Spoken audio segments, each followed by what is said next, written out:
React में data fetch करना कोई स्ट्रेट फॉरवर्ड प्रोसेस नहीं होती है, ये काफ़ी कॉम्प्लिकेटेड होता है। यहाँ पर हमको यूज़ करना पड़ता है यूज इफेक्ट का, यूज स्टेट का, देन डेटा को फैच करना होता है, देन यूजिंग यूज स्टेट हमको डेटा को सेट करना होता है, देन हमारा ब्लैंक पेज पर रेंडर होता है, फिर हमारा जो डेटा है वो रेंडर होता है, एंड ये प्रोसेस काफ़ी कॉम्प्लिकेटेड बन जाती है।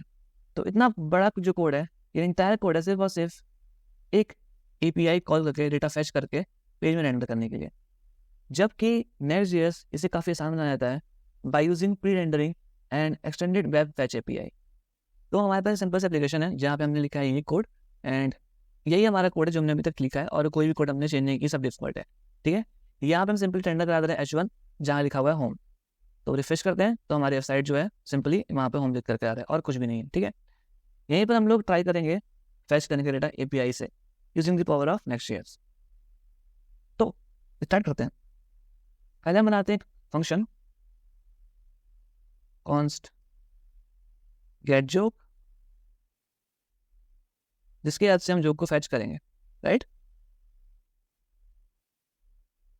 यहाँ बनाते हैं हम कॉन्स्ट रिस्पॉन्स, जो रिस्पॉन्स हमको मिलेगा वो, देन यूज करते हैं फैच API का, एंड अपना डालते हैं API इसमें रिक्वेस्ट करनी है। तो यहाँ मैं यूज करूँगा जोक API का,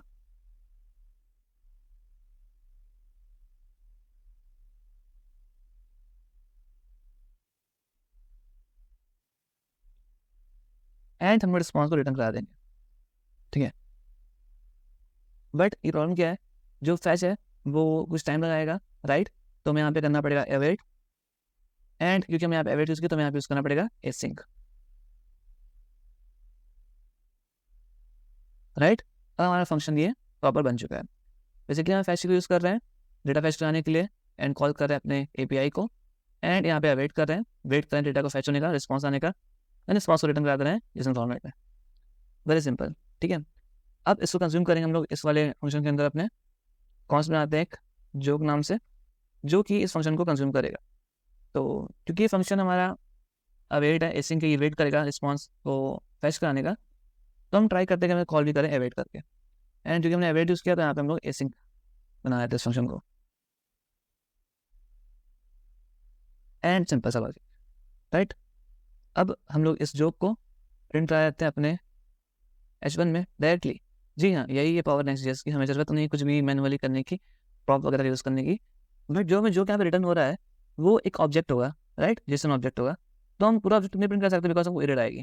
ठीक है, ये देखिए हमको एरर आती है, एंड ऑब्जेक्ट जो है वो वैलिड रिएक्ट चाइल्ड नहीं होता है। ठीक है, तो हम इसे कंसोल लॉग करके देखते हैं कि हमारा ऑब्जेक्ट है क्या, एंड हमें जो कैसे मिलेगा अपना।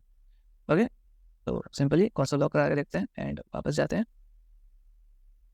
एंड रिफ्रेश करते हैं, देखते हैं हमारे लॉग में क्या मिल रहा है।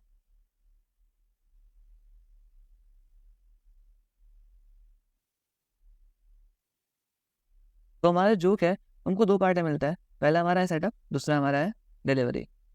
तो हम इसे ऐसे प्रिंट कराते हैं कि जोक और setup, then dash, then joke dot delivery. Refresh करते हैं अपने कोड को, एंड हमको यहाँ पे अपना जोक मिल जा रहा है, हर रिफ्रेश पे एक नया जोक फैच होकर आ जाएगा। ये देखो, रिफ्रेश करते हैं, एंड देयर वी गो। अब बात आती है फैच के डेटा को कैच करने के लिए। देखिए जब भी हम पेज को रिफ्रेश करते हैं हर हमारा एक रैंडम जोक फैच होता है, right. But real time scenario में हमारा जो API होती है उसकी पर कॉल की हमको पेमेंट करनी पड़ती है, राइट। हमको पे करना पड़ता है पर रिक्वेस्ट का। तुम चाहते हैं कि अगर हमारे पास डेटा ऑलरेडी फैच हो चुका है तो वो डेटा फिर से शो हो जाए, ना कि दोबारा API कॉल हो पेज रिफ्रेश करने पे। ठीक है, तो इसके लिए यूज कर सकते हैं हम लोग कैशिंग का अपने फैच API में। कैसे देखते हैं वो, सिंपली हमें यहाँ पे कॉल करना पड़ेगा अपना कैश ऑब्जेक्ट। हम एक ऑब्जेक्ट बनाते हैं, एंड यहाँ पे टाइप करते हैं कैश, देन यहाँ पे हमें कई सारे ऑप्शंस मिलते हैं। तो जो हमारा ऑप्शन है डेटा को कैश कराने का और डेटा को यूज़ करने का, वो हमारा होता है फोर्स कैश। फोर्स कैश अब क्या होगा, अब हर एक रिफ्रेश पे हमारा नया जोक फैच नहीं होगा। टेस्ट करते हैं, देखो ये एक जोक आया, ठीक है, दोबारा रिफ्रेश करते हैं, सेम जोक आया, दोबारा करते हैं, सेम जोक आया। तो अब हमारा जो जोक है वो लोड हो रहा है, कैशेज है, एंड हमें हर बार एक नया जोक नहीं मिल रहा है। इसके और ऑप्शन होते हैं, जैसे कि हमारा हो गया नो कैश, अब इससे क्या होता है, इसे हमारा रिस्पॉन्स तो कैश होता है, लेकिन हमें न्यू कंटेंट मिलते हैं हर रिफ्रेश से। देखते हैं, देखो रिफ्रेश करते हैं हमको एंड हमें नया जोक मिला। कैश हमारा हुआ, बट हम फिर से करेंगे तो हमें फिर से नया जोक मिलेगा, ये देखो। ठीक है, इसके बाद हमारा होता है रीलोड।